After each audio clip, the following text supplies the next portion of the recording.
mga boss, mayroon po tayong bagong kaalaman kung bakit palaging sira po yung ating brake master.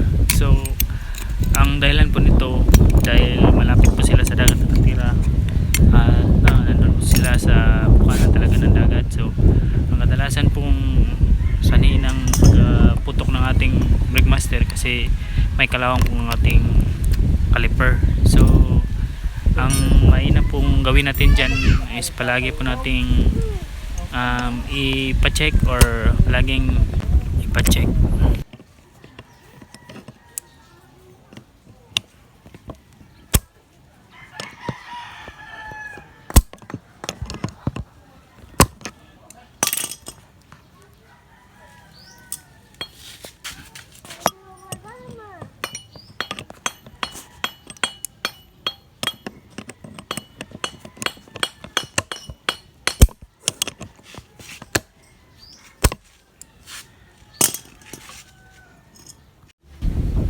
So ito po yung sinasabi kong kalawang. So makikita po natin dyan kung gaano kadumi yung ating piston ng caliper. So ito po yung kadalasan na mapumputok po yung ating brake master kasi kahit anong gawin po natin, ibomba po natin yung ating brake master, hindi po niya kayang ipalabas yung piston ng ating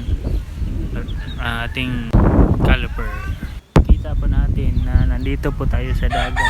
So, palagi pong naulanan yung ating motor, tsaka hindi po natin na-check na maayos. So mini-maintenance po ang ating caliper. Ito po yung resulta niya. So mainam po ipa-check po natin or lagyan po natin ng oil para palaging condition po yung ating caliper, piston caliper. So ganyan lang po. So ito na po yung ating nabili na repair kit. So sa halagang 80 pesos lang, 80 pesos. Ito po ay replacement lamang na pyesa. Kung low budget po tayo, mas mainam po kasi mainam po itong masira kapag nalagay na. Depende lang yun sa kondisyon ng pyesa na ating ginagamit kung masira siya kaagad. Kasi kadalasan po ito po ang ating ginagamit kapag nagre-repair po tayo ng mga ganitong senaryo na brake master. So ito po yung ginamit ko, napaka-effective po kasi, at saka mura po, gaan po sa bulsa.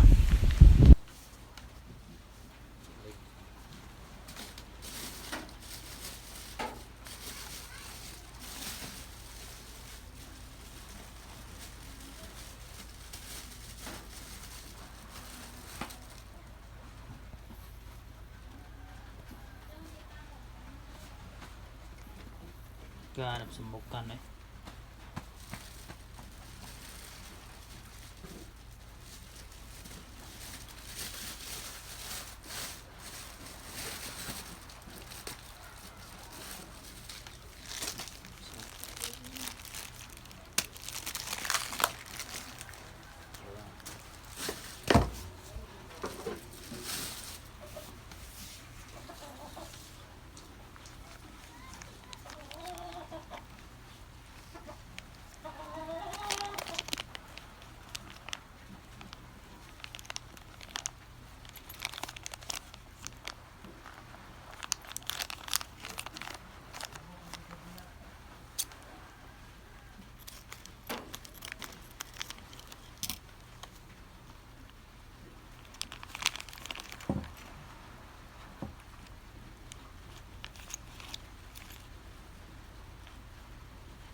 Ito po yung mga lock nya, saka may washer din. So ang paglagay nito, ituturo ko sa inyo kung paano po ito ilagay kasi para po ito sa lahat ng beginners o wala pang alam. So ituturo ko kung paano po ito nilagay. Ito po yung tama na paglagay nya. Yan, pag hindi siya mahulog, yan po, fit na fit po yan. Pero kapag baliktarin po natin to, yan, baliktarin natin, hindi po yan tama kasi mahuhulog po yan, yan no. So ang tama yung kabila kasi fit na fit po doon sa yung may bukol. So salamat po sa lahat ng nanonood. Sana po i-subscribe po yung aking channel para patuloy po tayo makapag